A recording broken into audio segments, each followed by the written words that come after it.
Bonjour à toutes et à tous et bienvenue dans cette nouvelle vidéo. Alors aujourd'hui je vais répondre à la question qui m'est le plus souvent demandée: quel matériel dois-je acheter? Ou alors avec cette variante, je me lance dans la photo, j'aimerais savoir quel boîtier je dois acheter. Ou alors cette autre variante, j'aimerais changer et améliorer mon matériel photo, quel objectif je dois acheter? Qu'est-ce que tu as toi comme matériel? Qu'est-ce que je dois acheter? Qu'est-ce que je dois acheter? Qu'est-ce que je dois acheter? Qu'est-ce que je dois acheter?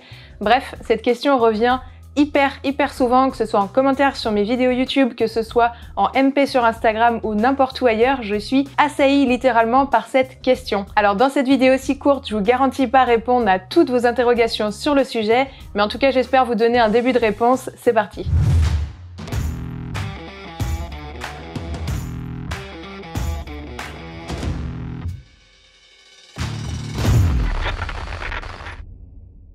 Alors la réponse universelle que je peux vous donner à toutes et à tous qui attendaient impatiemment ma réponse sur ce sujet, c'est, roulement de tambour, ça dépend. Et là vous allez me dire, elle nous saoule celle-là, on ne peut pas avoir un peu plus de détails si bien évidemment vous allez en avoir plus. Donc en effet, la réponse que j'ai envie de donner à chaque fois, c'est ça dépend, parce que malheureusement, et je suis vraiment désolée de vous décevoir si ça vous déçoit cette réponse-là, mais c'est la réalité. Il n'y a pas un matériel, un appareil photo, un boîtier, un objectif, un setup qui fonctionne pour tout le monde. Sinon, je pense que ça se saurait depuis bien longtemps. Alors déjà, petit disclaimer avant d'aller plus loin dans cette vidéo et dans la suite de vidéos qui va suivre, petit teasing. Je ne suis pas spécialiste matériel photo, vraiment, je suis pas du tout spécialisée dans le matos, dans la technique et ce genre de choses. Donc n'hésitez pas à aller voir si vous voulez vraiment plus de détails et plus de précision sur tous ces trucs-là, des chaînes spécialisées ou même aller en boutique photo, vous serez conseillé par des professionnels vraiment spécialisés de ce domaine-là. Moi, je sais faire des photos et encore tout est relatif, mais je suis pas experte matériel. Chacun son métier, comme on dit. Donc voilà, c'est le petit disclaimer que je vais dire avant toute chose, qui j'estime est quand même important. Ensuite, deuxième petit disclaimer, je risque encore une fois d'en décevoir quelques-uns en répétant des banalités,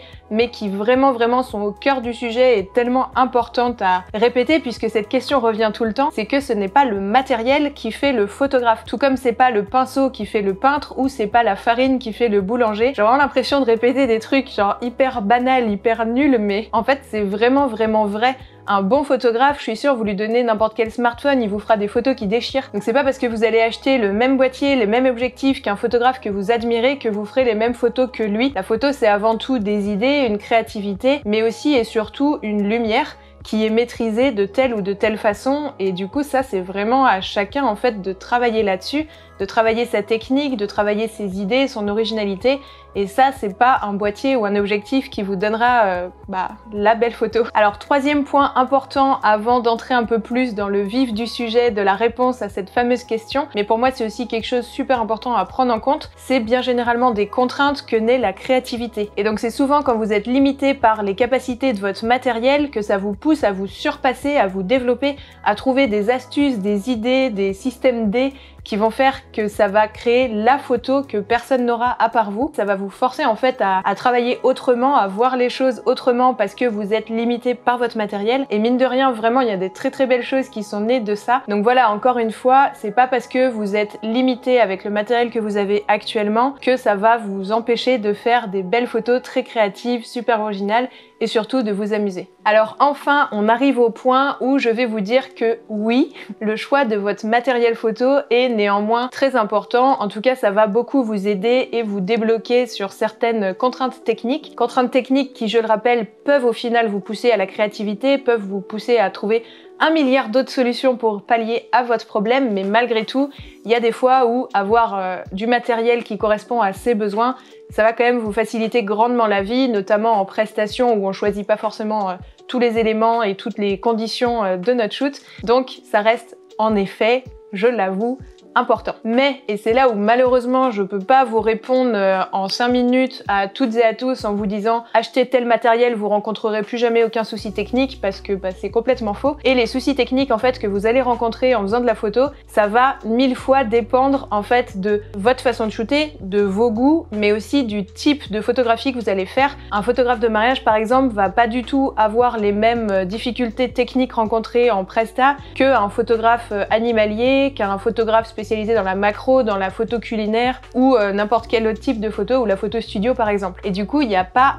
un boîtier et un objectif. Je parle surtout des boîtiers et objectifs parce que souvent quand on me demande la question du matériel, c'est vraiment ça qui est au cœur de vos interrogations. Donc il n'y a pas un boîtier et un objectif qui vont convenir pour tous les types de photographie. Il y a des boîtiers et des objectifs un peu généralistes, etc.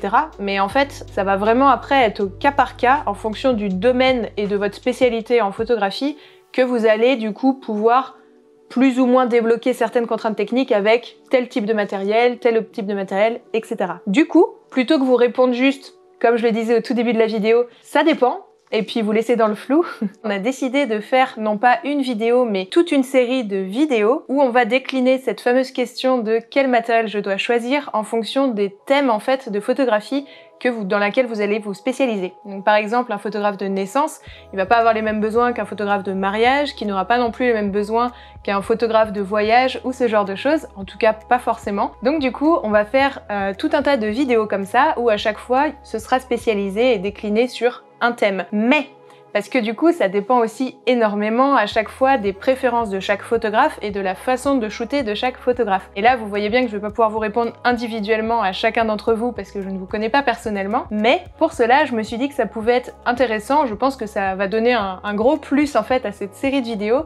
C'est que je vais inviter des collègues photographes à me parler de leur matériel à chaque fois en fonction de tous ces thèmes de photos différents. Par exemple, sur la vidéo qui aura pour thème quel matériel choisir pour de la photo de portrait par exemple, je vais donc inviter quelques collègues photographes et chacun présentera son matériel idéal selon lui, selon ses goûts et sa façon de shooter pour faire de la photo de portrait. Donc voilà, j'espère que cette petite idée de décliner en plein de vidéos différentes selon les thèmes de photos que vous voulez faire et aussi en invitant donc des collègues pour parler de leur matériel à chaque fois, je pense qu'on aura une belle diversité et beaucoup d'exemples très différents de matériel idéal et que ça pourra ainsi vous inspirer, vous donner quelques clés, quelques pistes de réflexion aussi en fonction de tout ça et que ça répondra au mieux à cette fameuse question. Je pense que la première vidéo de cette série, parce que comme vous le voyez dans cette vidéo-là, je vous ai pas vraiment répondu, désolée mais c'était vraiment pour introduire donc la série qui va arriver. J'espère que la première vidéo de cette série-là sortira fin février peut-être.